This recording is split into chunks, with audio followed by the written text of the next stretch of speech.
What's the word, Harrisburg? My name is Matt Maisel, and welcome to a special Halloween edition of the show. Keep in mind that Trick or Treat Night is at a different time and place for City of Harrisburg residents this year. We are back on Halloween night, trick-or-treating on Tuesday, October 31st from 5:30 to 7:30. It's a little different than years past, so make sure you remember Trick-or-Treat Night in the City of Harrisburg is Halloween night, Tuesday, October 31st from 5:30 to 7:30. When you do go out trick-or-treating, it is one of the most fun nights for kids and one of the most anxiety-ridden nights for parents. And there's a bunch of reasons why, and that is why we're here today to talk to trauma experts from Penn State Hershey.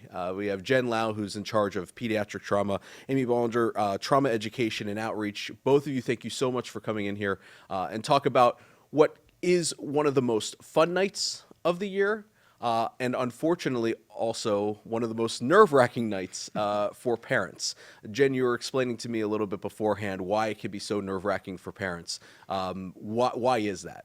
Absolutely. So with Halloween, many parents, the first thing they go to is thinking Halloween with candy safety, checking candy. But truly, cars and traffic is the much bigger danger. At our pediatric trauma center, we see kids who are struck by cars crossing the street fairly frequently. Little known fact, the hours between 6 p.m. and 9 p.m. are the most likely for a child to get struck by a car.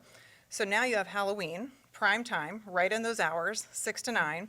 In addition, the volume of children out are way higher. They're often in costumes, they're difficult to see, so it becomes a much bigger concern to keep kids safe when they're walking around and going to trick or treat. And we want to say, because it's heavy to hear off the jump, that Halloween is one of the busiest nights of the year for a hospital, but we're saying this because it is really important for parents to understand this so that they can prepare their children better, or in the case of anyone, if you're driving a car, and we're going to get into that in a little bit, but this is all really important stuff to hear. So what would you say is the number one piece of advice that you would give to parents who are getting their kids ready to go out trick-or-treating? Ooh, number one, there's so many. If I start with one, it's certainly awareness and attentiveness. So there's a lot of things to be distracted about when children are walking around, but really being focused and attentive to where they're going is huge. If parents are accompanying young children, that's certainly best. Sometimes we have older children who start to go trick-or-treating on their own. I dealt with that last year for Yeah, the they're going to first say, time. no, stay, no, you are, Yep. nope, not allowed. Mom was not wanted anywhere near trick-or-treat night last year, so, that was tough. Yeah. So if your kids are going out by themselves for the first time, there's some conversations you should have to make that safer, such as agree on the route they're going to take. What roads are they going to walk on? What's allowed? What is the time they're expected to be home? And that way you know the kind of streets and areas that your children are walking around. So that's the first one. Secondly, minimizing distraction. So when they're crossing the street, they should be not on cell phones, not talking to friends, making sure they're crossing at intersections, and just don't assume that the cars are going to stop. So drivers, they get distracted too, which Amy will talk about. But when kids are going to cross the street, the best rule of thumb is to make eye contact with the driver. That way they know that you know that they see you. Amy, I know one of the things that we've talked about when we've had this conversation in the past is, or you could just be the parent who trails 20, 30 feet behind. It's dark, so they're not going to see you anyway. You don't have to tell them. Yes. Yep. Sometimes kids are okay with that. Yeah, It's right. there's not too much drama. But it is that conversation that Yes. is worth having. It's Yeah. best to be open and honest with everyone, because the last thing you want is for your child to look behind your 16-year-old and be like, wait, are those my parents back there? Yeah. That's not going to go Not well. good. Jen mentioned being on the other side of things where you're Sure. talking about drivers Sure. and what drivers have to look out for, because you're talking about, I mean, is there a number that is attached to Halloween night has X percent times number of more kids per average out on the street than any other night? Because I would imagine that it's 10, 20, 50 times more kids than on a regular basis going through a neighborhood. It is. I don't know a specific percentage, but it is the night that is most dangerous for children to be hit by cars. It is. Kids are out running around. They're having a great time. It's dark. Think about what the sun is doing now between 5:30 and 6 o'clock at night. It's dark 6:15. It's dark, and before that, you were saying Harrisburg's trick or treat is at 5:30. Between 5:30 and 6, that sun is setting, and it is right in our line of vision. So I was driving last evening, headed west. The sun was in my eyes. I couldn't see the road, and the visor, it was below the visor. Oh, yeah. So it's just in that position where it's really hard to see. We have to be cautious as drivers. Kids are not looking for us. You know, I think it's best to assume that children aren't watching for us. So we have to watch for children. When we come up on an intersection, between parked cars, kids are excited about candy. They're not thinking about the lady driving the car down the street. That's our job as drivers. And they're not thinking about using a crosswalk. Correct. For example, they are darting, and my son he's at the age now where he's starting to just go. I mean, he's 6 years old now, and he's just going house to house. He gets what Halloween is. It's get as much candy as possible. So it's going across the street without any care for it. Instead of going all the way up the block and all the way down the block, cross the street at the crosswalk, it's diagonal, boom, boom, boom, boom, boom, and that's what a lot of kids are doing. It's how many houses can you hit up as quickly as possible. Yeah, for sure. And those are the conversations that we can have as parents before the night gets here. And ideally, we have them all year round because although Halloween, certainly the risk is higher, there's always benefit to good pedestrian safety, especially for children. So I would imagine then that one of the things that you do want to have that conversation about from a pedestrian standpoint is don't cross between cars. 100%. Darting in between cars is one of the easiest ways that we see children get struck. For that matter, when kids get hit by cars, they are 62% more likely to get hit when they're crossing between a block instead of at an intersection. So that's significant. Not in alleys, not between cars. Make sure they're visualized and you see the driver and you make those eye contact with the driver before you cross. There's another part of this, which is the costume part of this. I know my kids, and again, my kids are going out with my wife and I, so we're going to have them by the hand the best that we can. But they're both wearing black costumes. You're not seeing that at night. So what advice would you give to parents when it comes to making sure that your kids can be seen? You can't necessarily make their costume light up, but they can be carrying around different things that illuminate them as a person who is walking. And you have actually reflective tape that you can use on various things. So even with a darker costume, there's reflective tape and reflective stickers that you can place so that the costume still looks dark, but it lights up if headlights are shining upon it.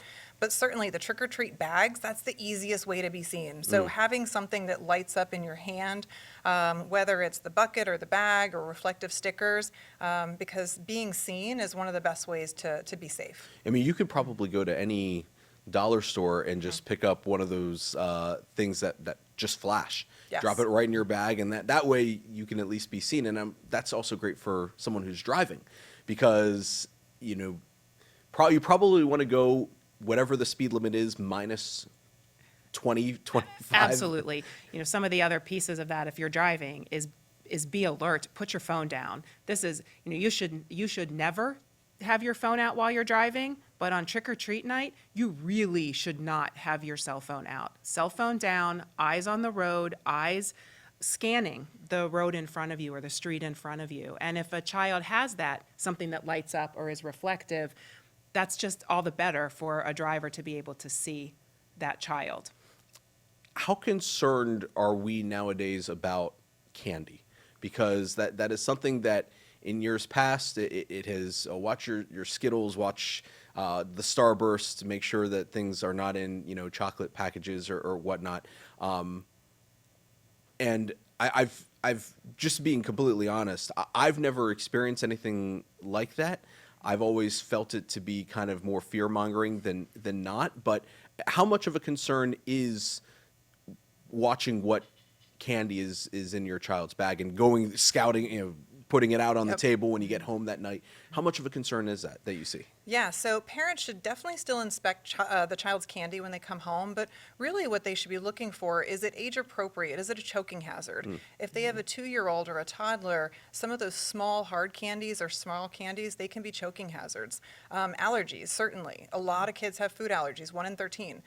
So making sure that they can have what's in the bucket and that it's appropriately labeled. This does not happen frequently, but there are hospitals who have seen children come home with gummies. If you have gummies in your Halloween bucket, they should be labeled and packaged with a brand you know, because gummies can have medicine, vitamins, or THC in them, and that has happened. So that's probably one of the items, if you're looking for things to be watchful of, that we make sure is appropriate. So more about what type of food is in the bag and less about finding a wayward razor. Right. I mean, Sitting in certainly use good judgment that packages shouldn't be opened, the wrapper shouldn't be damaged, anything suspicious should be thrown out. But the much bigger concern is, will they choke on it? Are they allergic to it? That type of thing. What else should parents kind of be on the lookout for when it comes to just making sure their kids are safe? Maybe not just Halloween, but this time of year. I mean, the seasons are fully changed now. It's getting colder. It's getting dark a lot earlier.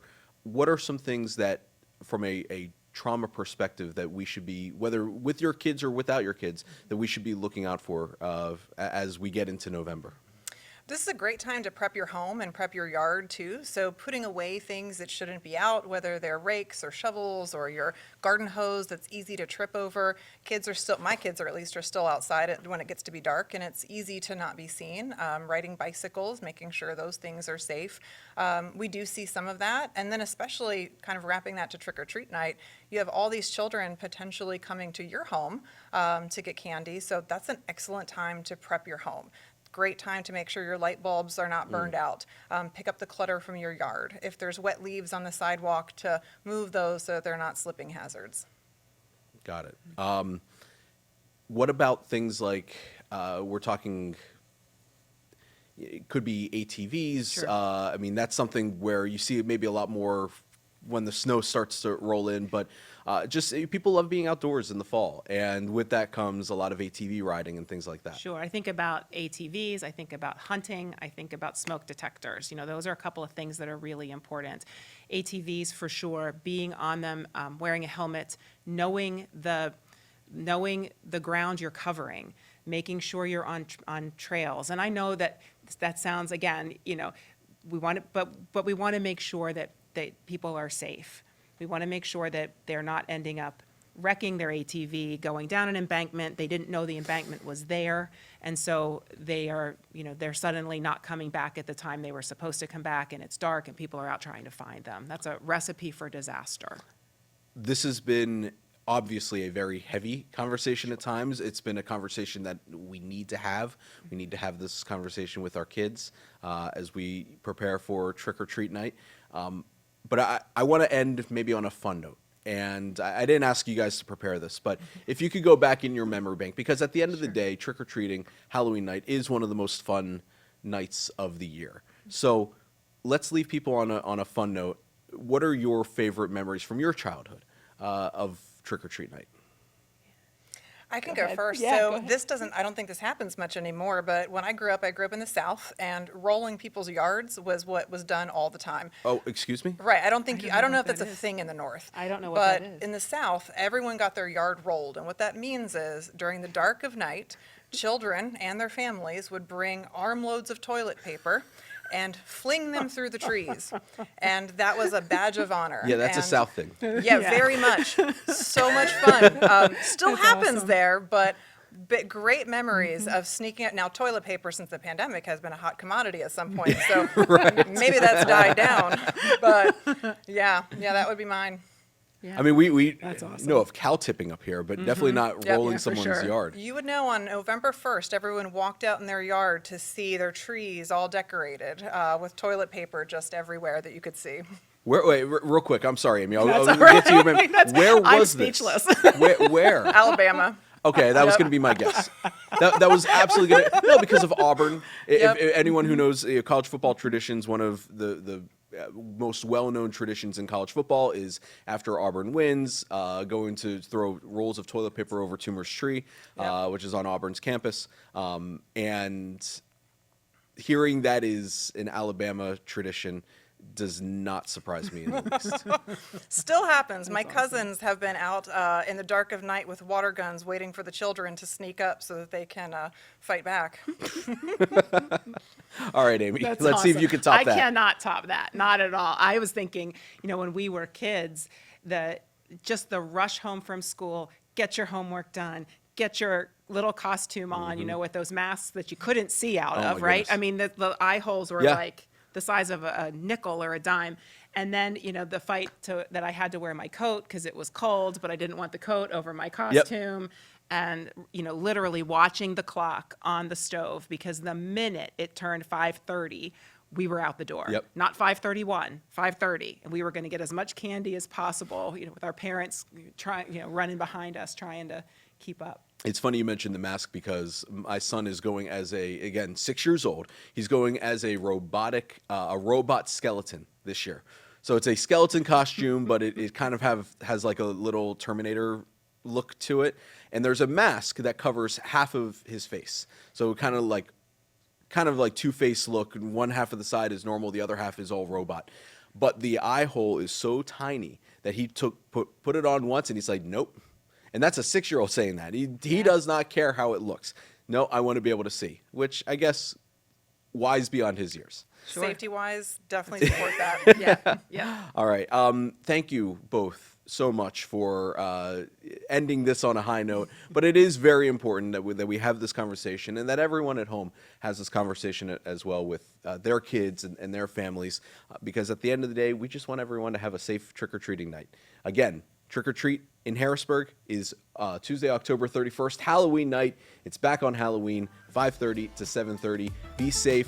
Thank you, Jen, Amy from Penn State Hershey, for coming in and talking to us about Halloween. Great, thanks. And that's the word, Harrisburg. Thank you again so much for joining us here on WHBG Channel 20. We'll catch you next time.